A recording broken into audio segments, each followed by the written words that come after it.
या शुभ्रवस्त्रावृता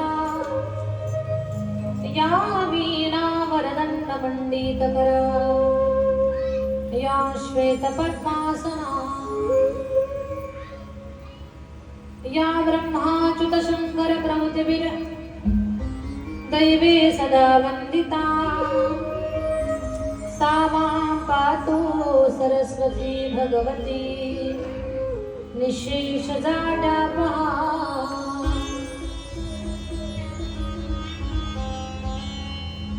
गुरुर्ब्रह्मा गुरुर्विष्णु गुरुर्देवो महेश्वरः गुरुर्साक्षात् परब्रह्म तस्मै श्री गुरुवे नमः।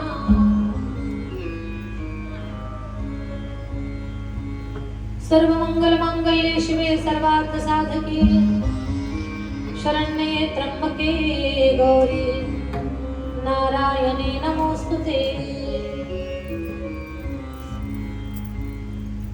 लोकाभिरामं रणरङ्गधीरं राजीवनेत्रं रघुवंशनाथं कारुण्यरूपं करुणाकरन्तं श्रीरामचन्द्रं शरणं प्रपद्ये।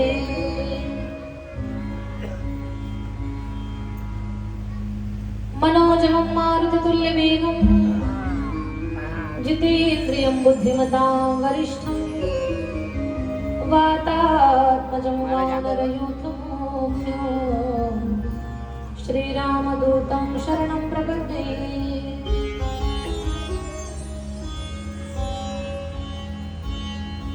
नमामि शमीशान् निर्वाणरूपं विभुं व्यापकं ब्रह्मवेदस्वरूपम्।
जो दायको फलचार। बुद्धिहीन तनु जानिके सुमिरो पवन कुमार। बल बुद्धि विद्या देहु मोहि हरहु कलेस विकार।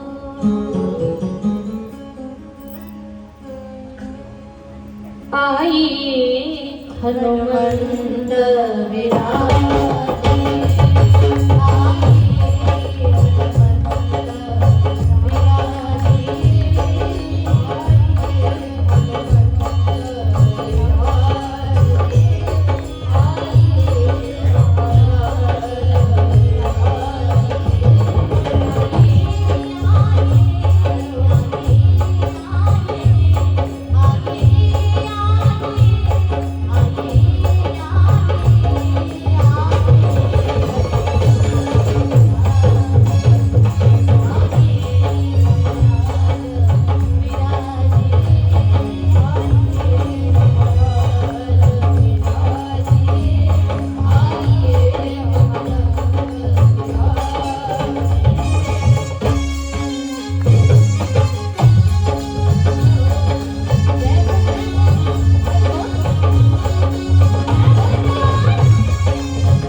पवित्र शिव महापुराण कथा.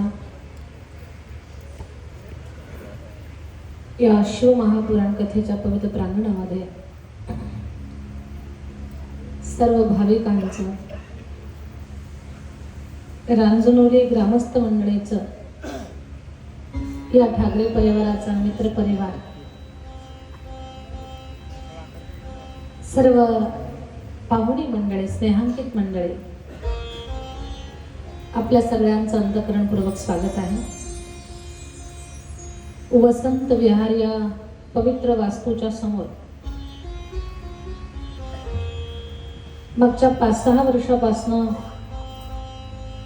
सत्संगाचं आयोजन करण्याची एक पुण्याईनं प्राप्त झालेली ही खूप मोठी ठेव देणगी या परिवाराला. या वर्षी या परिवारानं शिव महापुराण कथेचं आयोजन केलं. या कार्यक्रमाचं प्रेरणास्थान,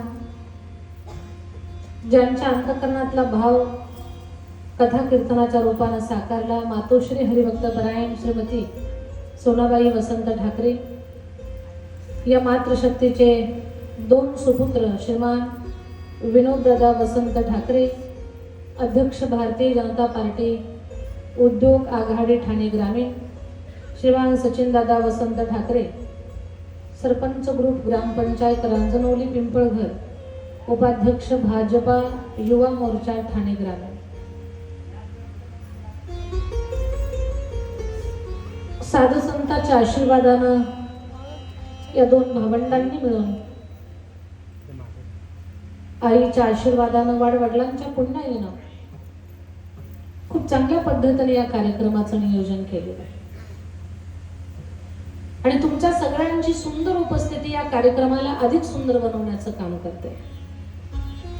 रोज परिसरातून, पंचक्रोशीतून महात्मा मंडळी येतात, साधू संत मंडळी येत आहेत. मला सगळ्यांचा परिचय नाही. सर्व हरिभक्त परायण मंडळी, ज्ञात महाराज मंडळी, आदरणीय महाराजांचा मला परिचय नाहीये. सुनील महाराज, महाराजांना वंदन आहे. आणखी आपल्यामध्ये कोणी महाराज मंडळी असते, महात्मा मंडळी, कोणी कीर्तनकार, कथाकार, प्रवचनकार असते. हो, सुनील महाराजांचं नाव. आणखी बाकी सगळे हरिभक्तपरायण मंडळी, आपल्या सगळ्यांच्या चरणावरती कोटी कोटी वेळा वंदन. आपण खूप भक्तिभावाने या कार्यक्रमात सहभागी होता आणि आमच्या महिला भगिनींचा उत्साह फार खूप आहे, फार सुंदर. आणि मी सांगितलेल्या रंगामध्ये तुम्ही बरोबर येत आहे. आता मला सुद्धा एका गोष्टीचा अंदाज आलेला आहे की तुमच्या कपाटात नेमक्या साड्या किती आहेत. श्रील बाबा, आमच्याकडे आम्ही रोज एक असा नियम लावून घेतलाय की रोज एका रंगात सगळ्यांनी यायचं. काल पिवळा रंग होता, आज हिरवा रंग आहे. कथा चालू झाली त्या दिवसापासून रोज एक रंगामध्ये तुमच्या माता माऊल्या येतात. आणि आज विशेष लग्नाचा सोहळा आहे. मग हिरव्या रंगाची काठापदराची साडी किती छान, बाप रे बाप. मला तर वाटतं आज कथा सोडून फक्त तुम्हालाच पाहत असतो. खूप उत्साह आहे, खूप आनंद आहे. आणि ठाकरे परिवारात सुद्धा खूप आज उत्साह आहे. आज जावा जावा अगदी बहिणी बहिणी दिसताय, लक्ष्मी सारख्या दिसतात आज दोघी जण. आणि खरंच आपल्याकडे आज शिव पार्वतीचा विवाह सोहळा आहे, खरं पुरं लग्न आहे. एवढी सगळी सुंदर तयारी. आणि एक गोष्ट सांगते मी तुम्हाला, झाकीला कधी चित्ररूपात पाहू नका. त्या क्षणासाठी का असे ना, ते त्या रूपात असतात ती सगळी पात्र. मग कोणीतरी आपल्यातलंच भगवान शंकर झालंय, कोणीतरी आपल्यातच पार्वती झालंय, आपल्यातलंच कोणीतरी नंदी महाराज झालंय, हा भाव नाही ठेवायचा अंतःकरणात. आपण असं स्वरूप लक्षात घ्यायचं, वा, या रूपात हे रूप पाहिल्यानंतर आपल्याला एवढी प्रसन्नता, एवढा आनंद वाटतोय, माझा भगवान परमात्मा वास्तवात काय सुंदर असेल. हे रूप पाहिल्यानंतर आपल्याला असं वाटतंय, मग तो कसा असेल. आणि त्या क्षणासाठी का असे ना, ते भूमिकेमध्ये असतात, त्या रूपात ती मंडळी असतात. म्हणून आपण त्याच तेवढ्या श्रद्धेनं, भावनेनं पाहायचं. सुनील बाबा वृंदावनामध्ये फार उंचीची भक्ती पाहायला मिळते आपल्याला, फार उंचीची. वृंदावनामध्ये युट्यूब फेसबुकच्या माध्यमातून आपण ज्या मोठ्या मोठ्या महात्म्यांना पाहतो की वास्तवात या मीडिया तंत्रापासून काही संत खूप दूर आहेत, पण त्यांची एवढी प्रचंड साधना आहे, खूप खूप प्रचंड साधना. ते महापुरुष आजही वृंदावनामध्ये कृष्ण बनवणार, राधा बनवणार आणि त्या रूपाकडे पाहून रडणार ते लोक, ते महापुरुष अक्षरशः एवढे रडतात ते त्या रूपाला पाहून अंतःकरणात तो भाव निर्माण करतात. म्हणून झाकीला केवळ एक काहीतरी पात्र आहेत या भावनेने आपण कधीच पाहायचं नाही. त्या क्षणाला का असेना त्या रूपात ते आहेत, म्हणून त्याच रूपामध्ये आपण त्यांना पाहायचं. तुम्ही खूप आनंदाने या कार्यक्रमात सहभागी होता.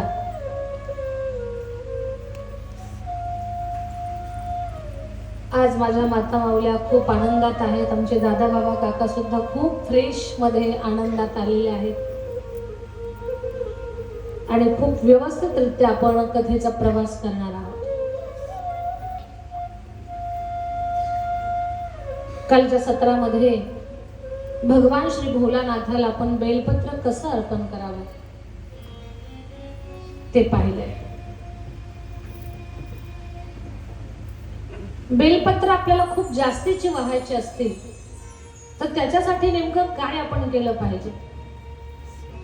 पाण्याचा स्पर्श झाला की वाहिलेलं बेलपत्र नवीन होतं. ते बेलपत्र आपण वाहू शकतो. राम राम राम लिहून एक बेलपान भगवान शंकराला अर्पण करा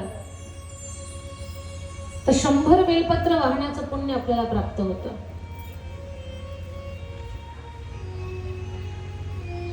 या सगळ्या गोष्टी कालच्या कथासत्रामध्ये आपण त्याचं चिंतन केलं. ठरवून नाही, चुकून सहज पूजा घडली. सहज तर एका भिल्लाला भगवान परमात्मानं, भगवान श्री शंकरानं किती मोठं त्याला वरदान दिलं. हे व्याधा, तुझं चरित्र माझ्या दैवताच्या चरित्राशी जोडलं जाईल. माझे भगवान जेव्हा त्रेतायुगात राम अवतार कार्य करतील आणि राम रूपामध्ये जेव्हा माझे भगवान लीला करतील, गंगा नदीला पार करताना तुझी मदत घेतील आणि तुझी मदत घेऊन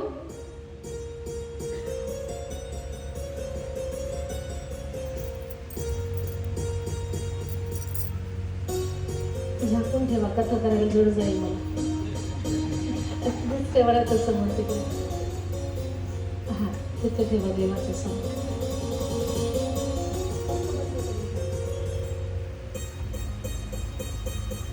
त्या खूप छान छान पदार्थ आणताय, ते समोर ठेवून कथा करायची माझी किती परीक्षा आहे.